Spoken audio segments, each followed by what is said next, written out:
Assalamualaikum warahmatullahi wabarakatuh. Bertemu lagi dengan Ibu. Hari ini kita akan belajar mengenai bagaimana memahami fungsi kuadrat melalui aktivitas 3. Yang belum subscribe, silahkan subscribe dulu ya. Dan simak sampai habis agar kamu paham bagaimana memahami fungsi kuadrat ini. Nah, coba kalian perhatikan. Bangunan apakah ini? Ya, ini adalah jembatan. Kali ini Ibu akan mengajak kalian semua mengenal beberapa jembatan yang ada di Indonesia. Yang pertama adalah jembatan Barelang. Barelang adalah singkatan dari Batam, Rempang, dan Galang. Ada juga yang menyebutnya jembatan Habibie sebagai bentuk penghargaan atas jasa beliau dalam mengembangkan Pulau Batam sebagai pulau industri, serta mempelopori pembangunan jembatan ini. Jembatan Barelang merupakan ikon kota Batam yang populer, khususnya bagi masyarakat Kepulauan Riau.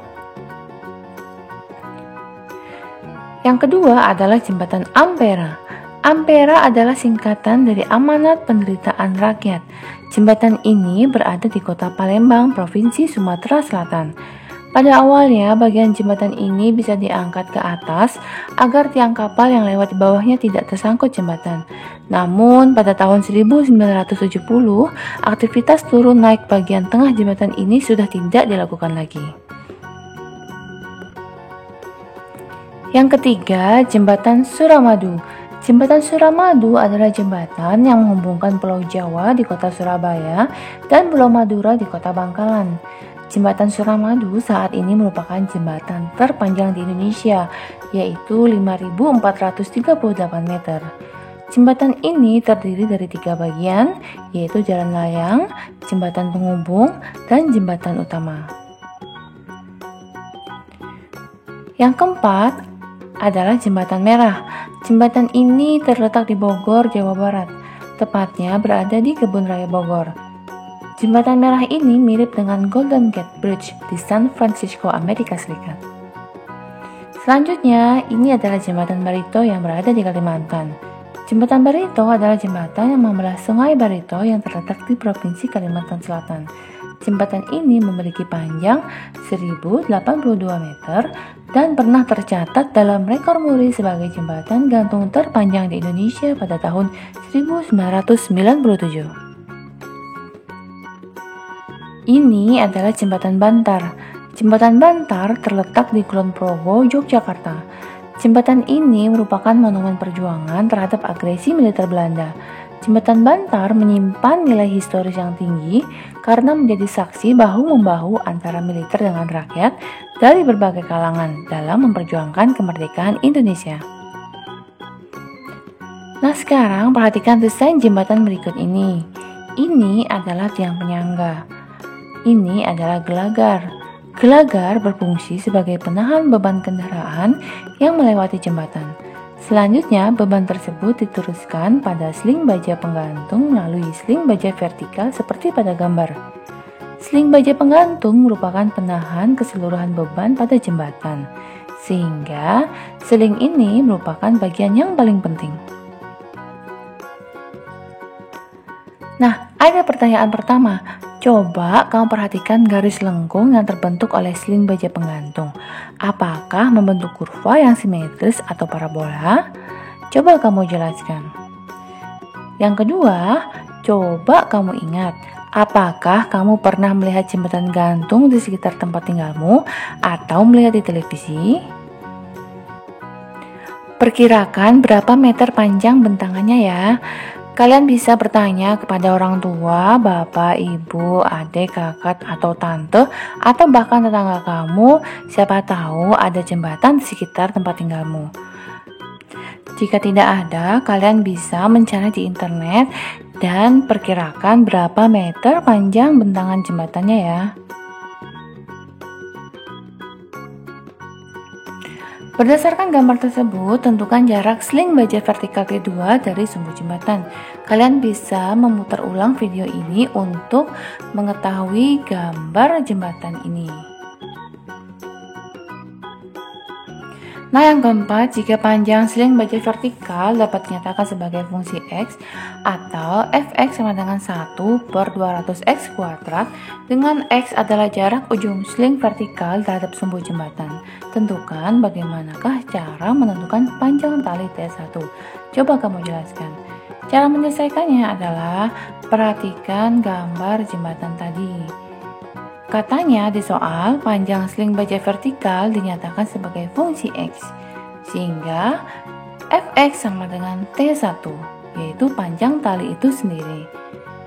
Nah, pada gambar kalian lihat, di situ T1 jaraknya ke sumbu jembatan adalah negatif 100, artinya dia 100 langkah ke kiri atau 100 kotak ke kiri.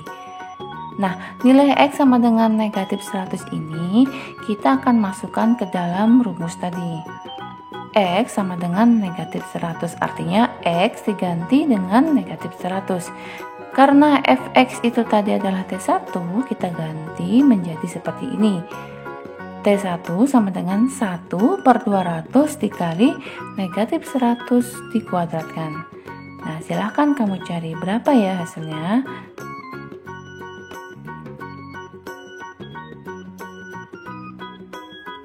Sekarang kita ke soal nomor 5. Tanpa menghitung panjang T2 dan T6, dapatkah kamu membuat kesimpulan bahwa kedua sling baja vertikal tersebut sama panjang? Coba kamu jelaskan. Untuk menjawab pertanyaan ini, silahkan kamu perhatikan gambar jembatan ini ya. Coba kamu buat penjelasan dengan kata-kata kamu sendiri. Dan yang keenam, berdasarkan rumus fungsi X tersebut, silahkan kamu lengkapi tabel berikut ini. Nah, ini adalah tabelnya. Jarak sling vertikal dengan sumbu jembatan itu adalah X. Sedangkan rumus fungsinya adalah fx sama dengan 1 per 200x kuadrat.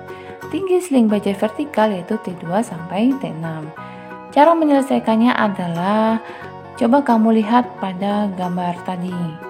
Nah, kalian lihat T2.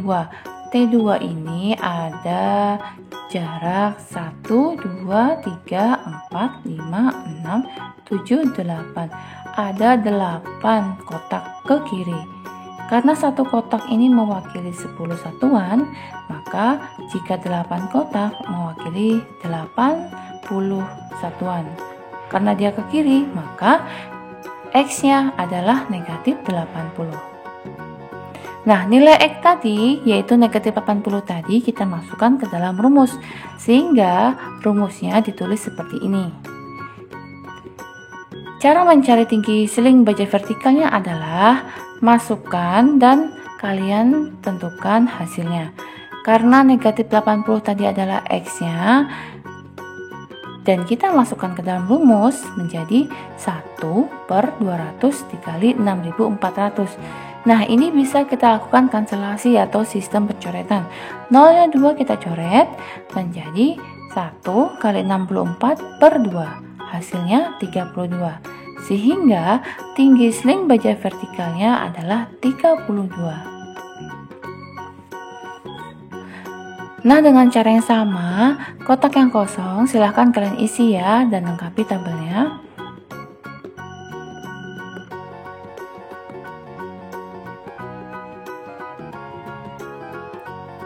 Nomor 7, berdasarkan aktivitas belajar di atas, silahkan kamu nyatakan nilai fungsi berikut dalam bentuk tabel.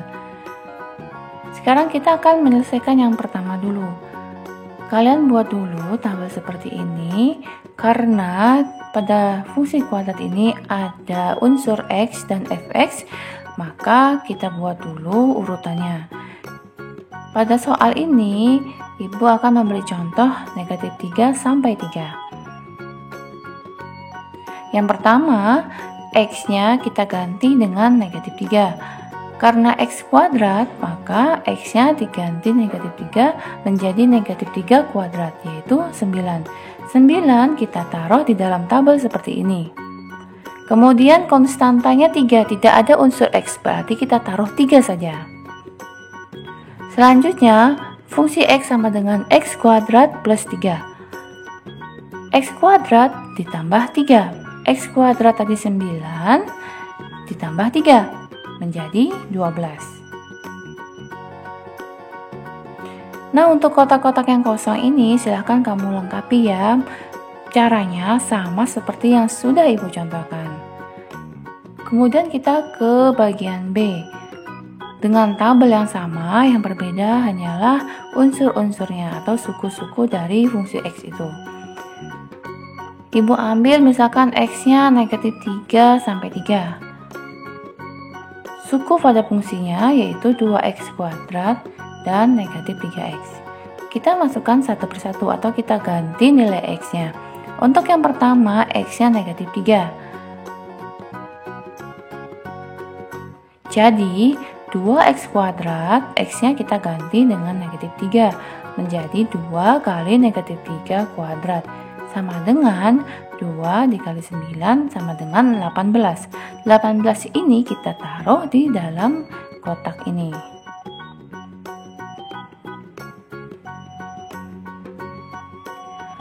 Kemudian suku negatif 3X. X-nya kita ganti dengan negatif 3. Sehingga negatif 3 dikali negatif 3 sama dengan positif 9. 9 kita taruh di kotak ini. Kemudian yang terakhir adalah fungsi X. Fungsi X ini adalah 2X kuadrat dikurangi 3X. Kita akan masukkan ke dalam rumusnya. 18 tadi ini adalah positif, 9 juga positif. Jadi 18 ditambah 9 yaitu 27. Jangan bingung dengan tanda min 3X. Min 3X ini artinya dia menghasilkan positif 9. Jadi 18 plus 9 sama dengan 27. Untuk kotak-kotak yang kosong, silahkan kalian isi sendiri ya dengan cara yang sama.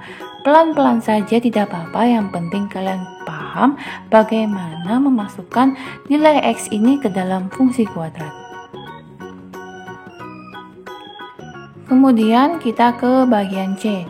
Dengan tabel yang sama, yang berbeda hanyalah unsur-unsur dari fungsi kuadrat itu sendiri.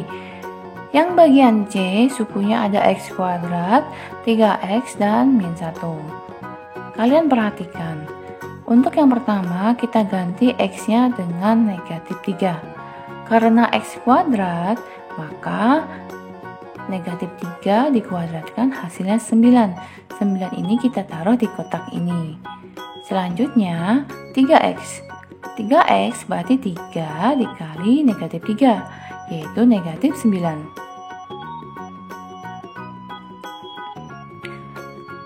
Negatif 9 ini kita taruh di sini. Kemudian negatif 1. Nah, negatif 1 ini adalah konstanta. Karena tidak ada X-nya, kita tulis saja negatif 1. Kemudian kita akan mencari nilai fungsi X. Nah, sekarang kita akan memasukkan nilai dari suku-suku ini ke dalam rumus fungsi kuadrat. Fungsi kuadratnya adalah X kuadrat ditambah 3X min 1. Berarti kita tulis 9 dikurangi 9 dikurangi 1 menghasilkan negatif 1. Nah, bagi yang bingung kenapa ini jadi negatif 9 plus 3X plus 3X ini hasilnya adalah negatif 9, sehingga di sini bisa kita langsung tulis jadi min 9. 9 dikurangi 9 dikurangi 1, yaitu hasilnya negatif 1. Jadi rumus fungsi ini menghasilkan negatif 1 untuk X sama dengan negatif 3. Nah, kotak-kotak yang kosong ini silahkan kamu isi ya dengan cara yang sama yang sudah Ibu contohkan. Tidak usah terburu-buru, yang penting kalian benar bagaimana memasukkan nilai-nilai X ke dalam rumus fungsi kuadrat. Nah, yang ke-8, jelaskan dengan kata-kata kamu sendiri dan buatlah urutan langkahnya untuk membuat tabel fungsi kuadrat. Kalian bisa menyimak kembali soal nomor 7 tadi, bagaimana Ibu menjelaskan kepada kalian membuat tabel fungsi kuadrat. Sekian dari Ibu, terima kasih sudah menyimak. Semoga kalian paham melalui aktivitas ini bagaimana cara memahami fungsi kuadrat. Semoga kalian semua sehat selalu, tetaplah semangat belajar matematika.